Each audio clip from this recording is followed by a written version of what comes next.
Good morning, YouTube family. It's Mark again with Osiris Transitioning, and today I'm just sitting here. It's about 7 o'clock in the morning, and this guy's trying to sell me something I'm really not interested in.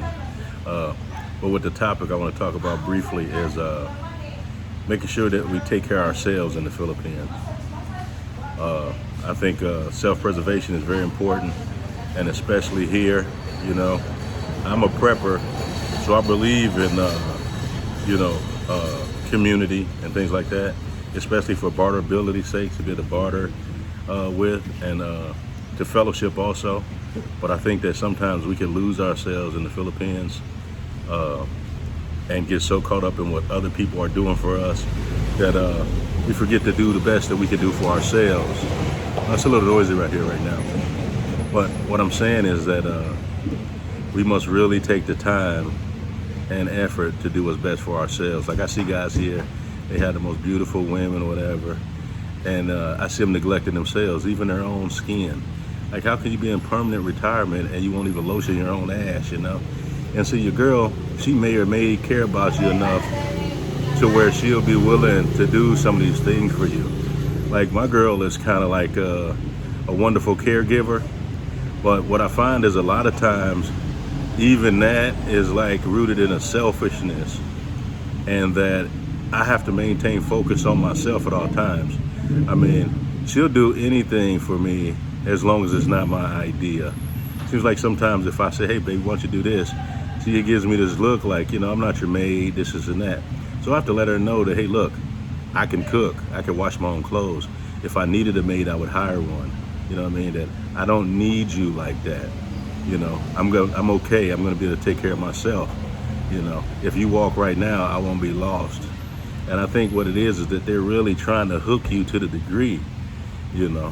And they're, you know, like my girl packs my clothes every day. She takes all my stuff out of my suitcase and repacks my clothes. Now, at first I thought, oh man, you know, that's pretty nice, man. She just want to make sure everything is all nice and neat. But you know, at this point, I'm starting to think that maybe she's just going through my shit, you feel me? You know, trying to find every little thing out about me, everything that I'm doing, any addition that comes into my possession, she knows it. And then sometimes there's questions, and she sees some t-shirts, oh, is that for your son, or is that for your daughters? And she's just really like a mini investigation. Because the one thing that the Filipina is doing when she's doing all of those things for you is she's preserving herself. See, that's how she practices self-preservation.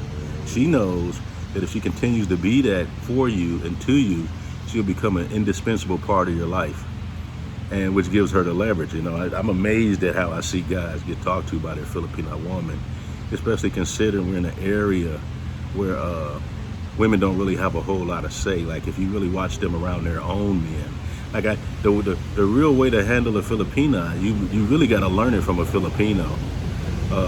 He's a master at he has mastered handling his woman.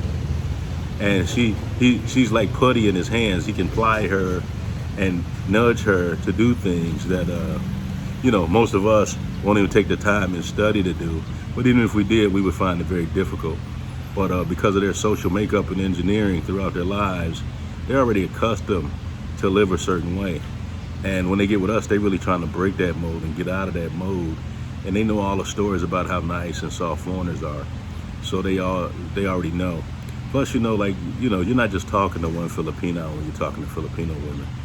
She got a whole conglomerate of people that's working together to ensure that she's successful in her relationships with foreigners. I mean, it's amazing that me and my girl could be walking and just a random Filipina, young or old, will bust out of conversations, ask her a few statements about where I'm from and things like that, and then immediately begin to give her advice.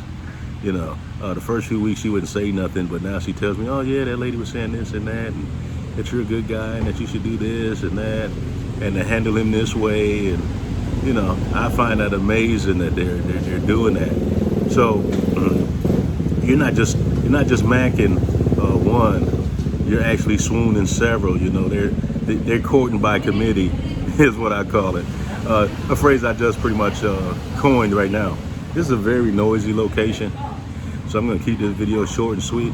But what I do want you guys to know is that nobody's going to take care of you like you. So don't think for 1 minute that people has your best interest. I mean, they may care about you, things like that, but you must have your own best interest in mind.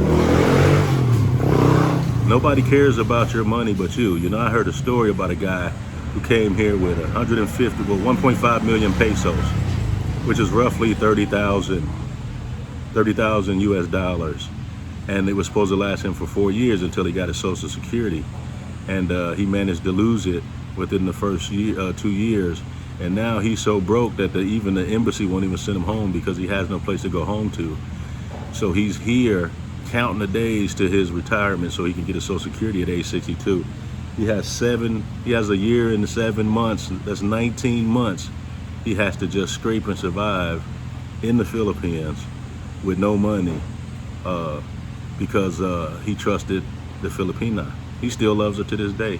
He built her a house and, you know, invested in businesses with her brothers, and now that the money gone, they even tried to have the guy deported.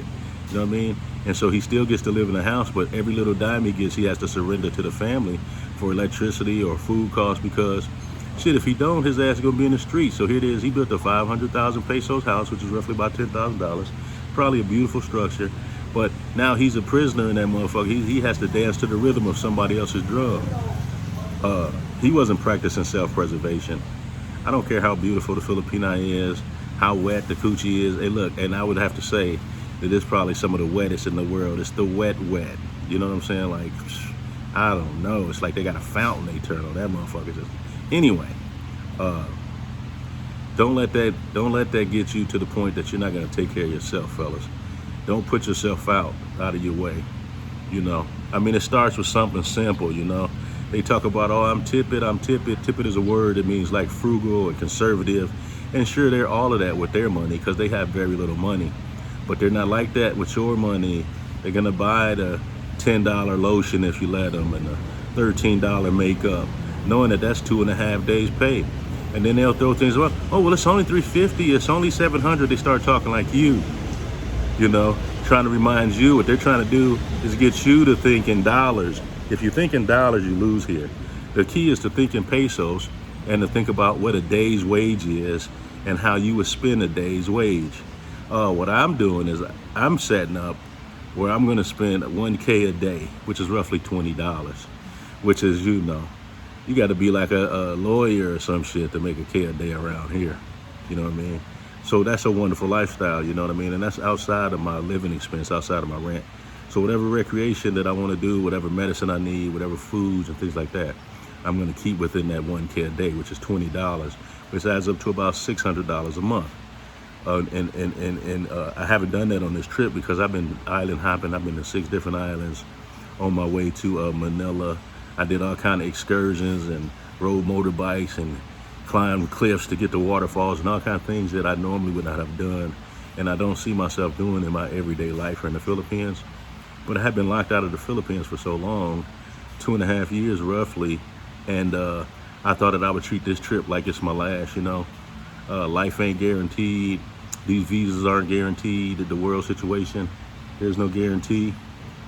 So, you know, although I've been here many times and I already have a plane ticket to come again, I thought I would choose to make this time like it's my last time. And I've had a wonderful time, but many times the reoccurring theme to me in various situations is, man, look out for yourself. Take care of yourself. Don't trust your Filipina. Like, I trust her with my life. I have to, because she speaks the languages. We're going places. I'm going into the jungle, into her hometown. So I have to trust her to that degree, that if she were to set me up or have things done, that I'm really at her mercy in those regards. But they're not that type of people. But outside of that, what we must do is really be focused on ourselves, control our own navigation. We have to be the captain of the ship. You must charter your own course in the Philippines and stick to the plan. The deviation from the plan is when the problems start happening. You know, like that individual, he had deviated from his plan. He had a nice place. He was paying maybe $12,000, $13,000 a month. She tricked him out of that into living into her parents' house. Then the parent house became not enough, so she wanted him. And I want you, baby, but I want to make sure my family's straight. And so then he altered the plan again, and it turned out to be a disaster. I've talked to many foreigners here from various different areas of the world, and the one thing that I hear more than anything else is she will take you for everything that you have if you let her. I've heard that on every island from every seasoned Filipino veteran, is that the Filipino woman will take you for everything that you have if you let her. She'll take your soul, your spirit, your will, your money, all your desires. She will snatch that shit from you and crush it with her feet. I know that's true. Not from first-hand experience, but in my knower, I know it. My girl is wonderful to me, but I know that she will take me for everything that I have if I let her. I'm not gonna let her. So that's my thoughts, family, for today. I hope you enjoyed this brief video about protecting your own neck. Self-preservation is key in the Philippines, but not just in the Philippines, in the world. If there's anything that I said that you like, please smash the like button, subscribe, refer this video to a friend. If you have anything you want to say, comments, suggestions, air out some grievances, you can do that in the comments below. Until next time, family, peace.